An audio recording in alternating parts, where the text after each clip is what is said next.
Pues vamos a ir comenzando. Me alegra ver que muchos no se han perdido por el camino, así que pues vamos a darle la palabra a doña Esther Pérez. Ella es técnico forestal en el Cabildo de Tenerife y nos hablará sobre la repoblación forestal para la restauración de ecosistemas y su importancia en los trabajos culturales. Muchas gracias.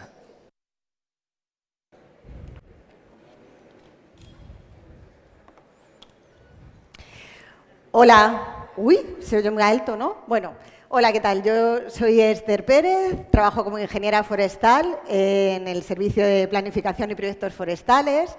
Y bueno, pues he venido a hablar de mi libro. Esto es un poco una obviedad, porque yo sé que todas las personas que están invitadas a estas jornadas han venido a hablar de su libro, pero yo tenía que tirar de frase viral de Paco Umbral para justificar que finalmente, aunque avisé, pero avisé sin poco tiempo, ayer, había cambiado tanto el título como un poco el contenido de lo que era mi charla. Yo sé que esto está mal, porque si todos hiciéramos los mismos, pues al final la gente vendría a otras jornadas, que serían otras.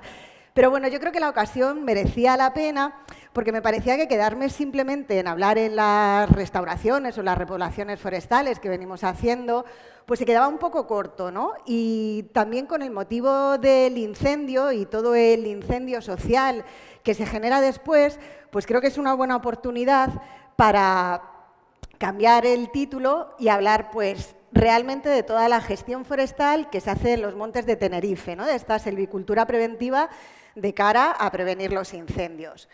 Vale, un objetivo en 15 minutos. Yo hablo mucho, me enrollo mucho y voy a tratar de ser muy concisa. Mi objetivo se basa en dos cuestiones, en dos conceptos. Uno, que tengáis claro que al final no hay una única forma de hacer gestión forestal, de hacer tratamientos en el monte. Obviamente esto va a depender del lugar en el que estamos trabajando, de cómo son las condiciones, de cómo está el estado de esas masas y no hay una única receta.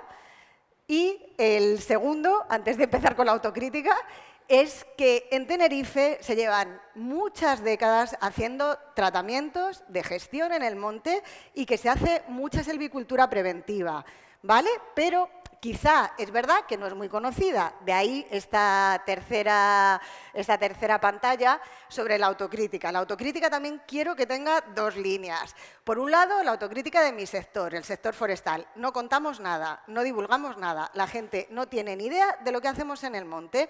Entonces, eso genera que el desconocimiento dé lugar a que luego pues, se instalen bulos o tópicos que muchas veces son difíciles de erradicar.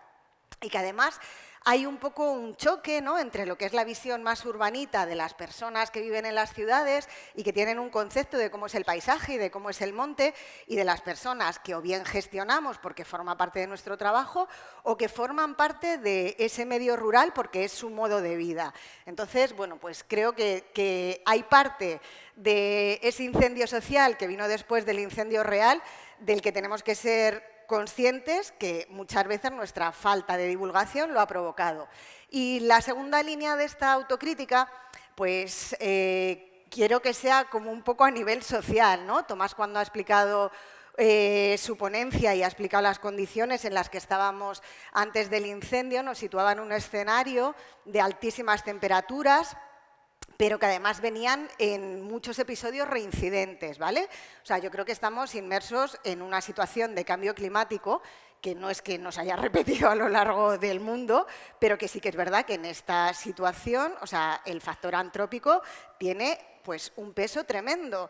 Entonces, cuando muchas veces miramos simplemente para un lado, exigiendo respuestas, creo que deberíamos también plantearnos un poco cómo es nuestro nivel de desarrollo, nuestro nivel de consumo, nuestro nivel de uso de las materias primas y un poco también hacer esa autocrítica, ¿no? O sea, estamos en la situación que estamos y todos somos un poco partícipes.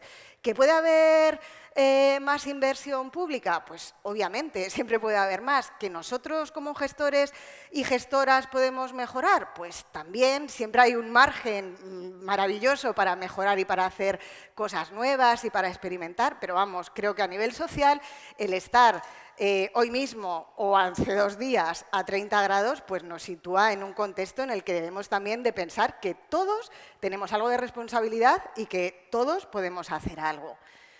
Vale, me vuelvo a centrar en el objetivo, que si no se me va. Vale, en Tenerife se hace gestión forestal, se hacen muchos tratamientos preventivos contra los incendios forestales.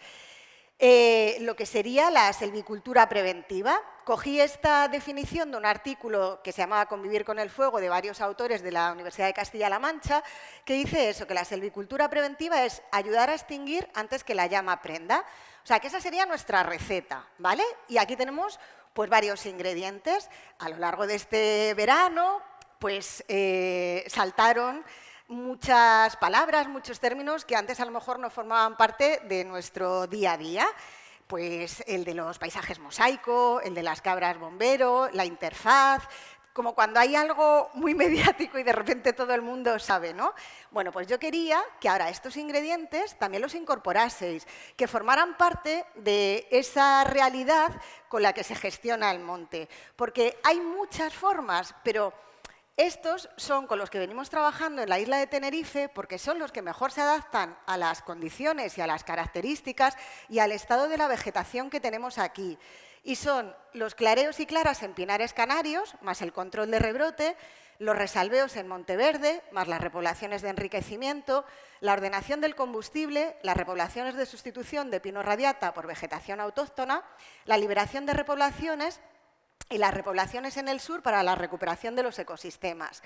Vale, todos tienen un poco una línea de características comunes a todos ellos. También es verdad que, bueno, la idea de la silvicultura preventiva no es un único objetivo. O sea, siempre que hacemos trabajos en el monte no es simplemente enfocados a un objetivo general, hay múltiples objetivos.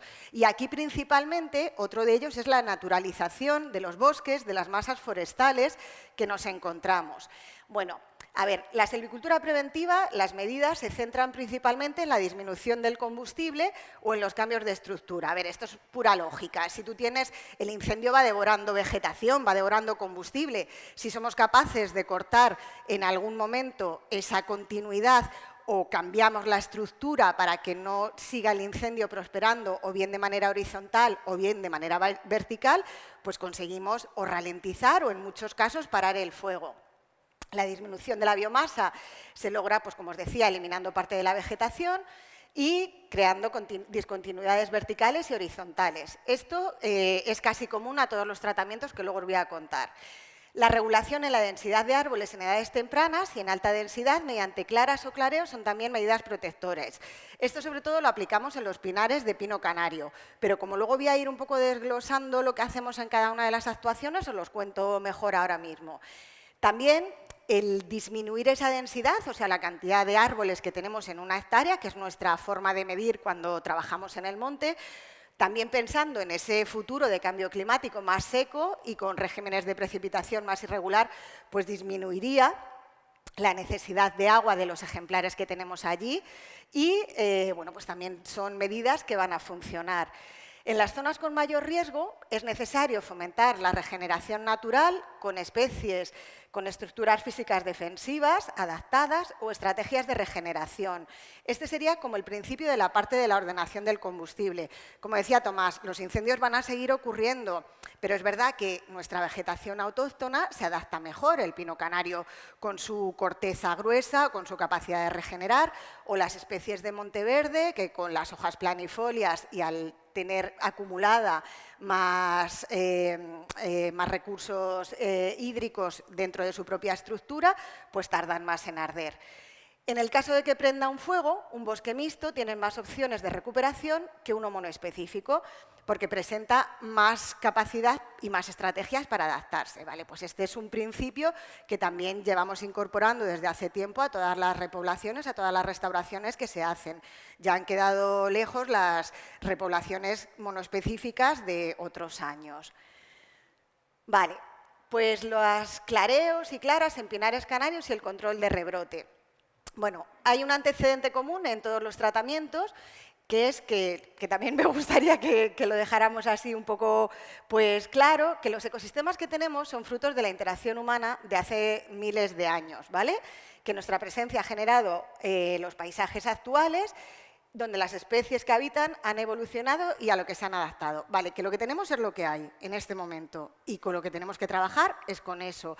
Que en un pasado se hicieron repoblaciones de pinares canarios con altas densidades, pues que sujetaron el suelo porque muchas de ellas estaban en grandes pendientes, que ayudaron a captar infiltración de agua, pero que es verdad que ahora mismo resultan totalmente con excesiva presencia de ejemplares.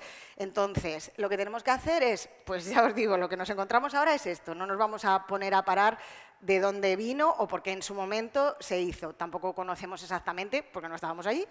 Entonces, en los pinares de Canario, lo que hacemos son claras, que significa que vamos quitando los árboles que están en peores condiciones, vamos dejando los ejemplares que están mejor, los que tienen una copa que puede generar más producción de piñas, los árboles madre que generarán semillas en el futuro, y rompemos de esa manera esa continuidad vertical, horizontal en este caso, que tenemos. Sigue pareciendo que a lo mejor aún así os parece que está denso, pero tampoco de entrada podemos quitar de golpe muchos ejemplares, porque al haber crecido tan juntos, estos pinos pues están también bastante todavía sin haber engordado, sin tener unas copas suficientemente amplias y están vulnerables a que cualquier viento o a que de repente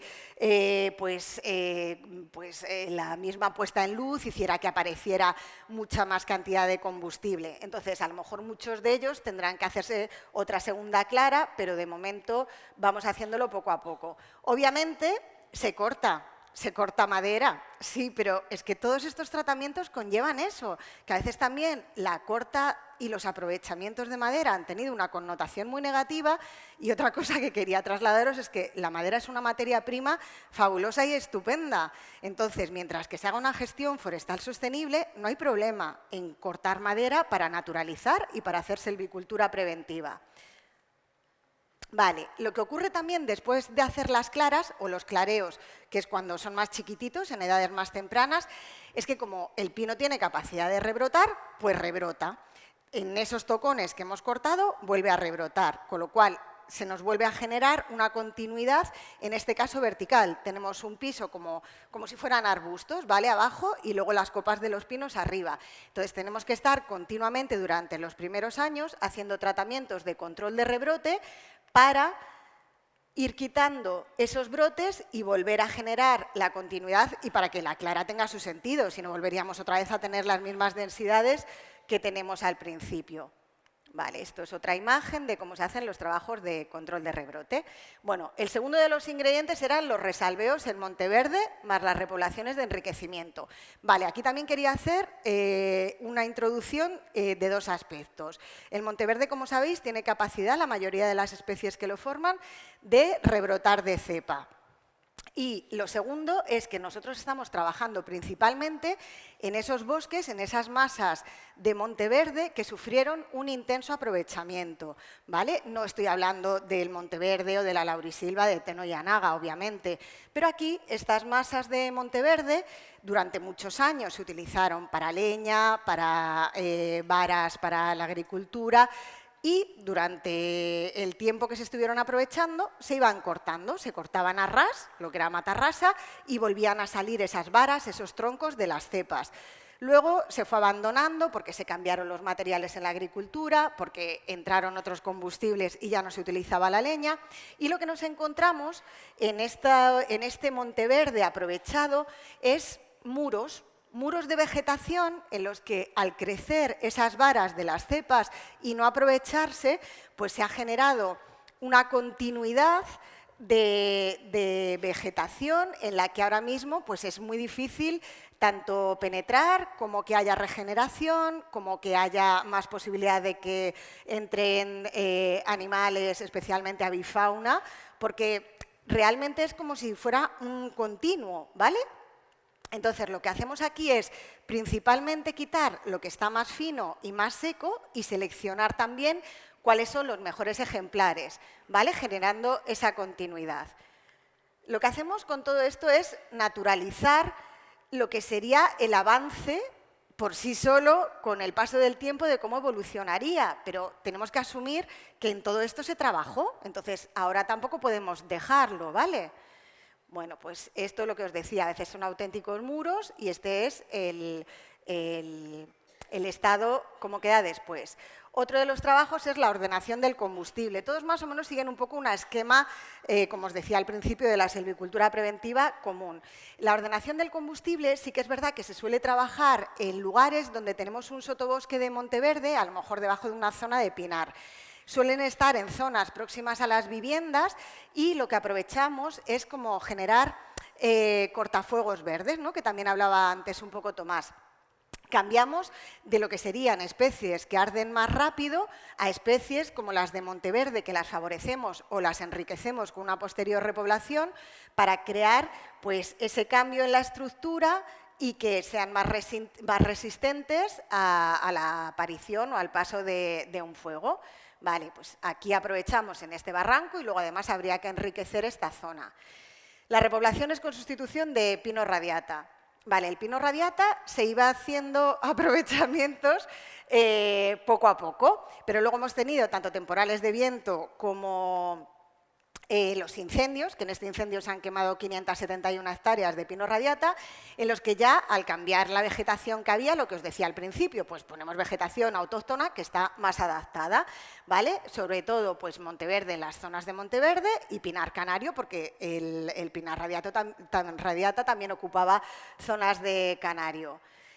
Pero esas repoblaciones, y ya paso al siguiente, a la liberación de repoblaciones, no funcionan si luego no hacemos un continuo, ya voy, esperar, un continuo mantenimiento, ¿vale? Porque muchas veces entra matorral, porque si no las mantenemos, pues como ocurrió en esta otra... Vale, en esta otra imagen, esto es en la zona de la Bermeja, subiendo por la carretera de la Dorsal, aquí se plantó pinar canario, se plantó falla, cedro, pero había un banco de semilla de escobón que surgió luego y ahogó lo que era la vegetación que habíamos plantado. Vale, lo que hemos ido haciendo es eliminando para otra vez quitar esa continuidad y favorecer que las especies que habíamos plantado, como los cedros o como los pinos, pues puedan prosperar sin estar ahogadas. Las repoblaciones que hemos hecho en el sur de la isla realmente no tienen un tratamiento preventivo, pero sí que podrían tener ese enfoque de lucha contra el cambio climático, bueno, pues por la disminución de CO2 que suponen y por la recarga de los acuíferos. Bueno, pues toda esta era la zona en la que hemos venido trabajando. Se ve como en las ortofotos antiguas y en las nuevas ya se han generado esas manchas de pinares. Este es un poco el paisaje que nos encontramos en esa zona tan desolada, en la que antiguamente había pinares, pero que luego se fueron aprovechando. Y estos son pues, los ejemplares que vamos plantando. Hemos ido adaptando también esos tubos que veis, son unos tubos de microrriego que ahora les ponemos para que el riego sea efectivo. Estamos probando técnicas con mulch, tanto de astilla como de paja, que están funcionando muy bien. Vale, un poco situando así manchas. Esto serían las claras que se han hecho en pinar canario en los últimos años, la parte de control de rebrote, la parte de resalveos de Monteverde, la de ordenación de combustible, las repoblaciones en el norte de la isla, la parte de liberación de repoblaciones y las repoblaciones en el sur. Me he centrado un poco casi en la zona que estuvo afectada por el incendio. Me quedaría la parte oeste, que me van a matar mis compañeros de la Óscar. Y quiero que veáis que solo en esta zona hay casi 5.000 hectáreas de trabajo hecho. El incendio tuvo 14.000 hectáreas, pero sí se hace mucho trabajo. Vale, ¿funciona? Pues como dijo Tomás, si funciona, se consigue parar. En algunos casos llega el Monteverde. El fuego de suelo, como contó Tomás también, es verdad que está haciendo daño en sitios que pensábamos que iban a aguantar, pero por lo menos consiguió su efecto de frenar. Vale, fijación de conceptos. Para que os lo incorporéis igual que todo esto del paisaje mosaico, pues ahora sumar estos conceptos. Claras y clareos, resalveos en Monteverde, ordenación del combustible, repoblaciones de sustitución, liberación de repoblaciones y repoblaciones en el sur. Vale, estas iniciativas tienen que tener en cuenta también a las personas que viven en el territorio, obviamente, si no, no funcionan. Y como empecé con una cita, pues quería un poco compartir bueno, pues como un breve resumen de esta charla TEDx de la escritora nigeriana Chimamanda Adichie, ¿vale? Que ella hablaba del peligro de las historias únicas. Cuando solamente nos hemos movido en un contexto, creemos que nuestra forma de trabajar, que nuestra forma de entender la realidad es la que es, pero es que resulta que hay muchas formas de entender la realidad. Entonces, esto puede ser extrapolable a nuestras carreras profesionales. Yo creo que estamos en un momento en el que cada vez colaboramos más, en el que tiene que haber muchos equipos multidisciplinares en los que nos enriquezcamos y que dejemos a un lado esas historias únicas, ¿vale? Ya, a modo de conclusión, y un poco casi con lo que dijo Blanca al principio, divulgar, divulgar, divulgar. Aprovechar es conservar. Si hacemos gestión forestal sostenible, no hay nada malo en cortar. Existen diferentes soluciones, hay que conocer y adaptar. Hay que dejar las historias únicas a un lado. Tenemos que tener un enfoque integrado que atienda a la multifuncionalidad de los montes. De cara a los incendios forestales, prevención y prevención. Y trabajar mucho la extensión forestal para trabajar desde los territorios. Y perdón por haberme pasado, muchas gracias.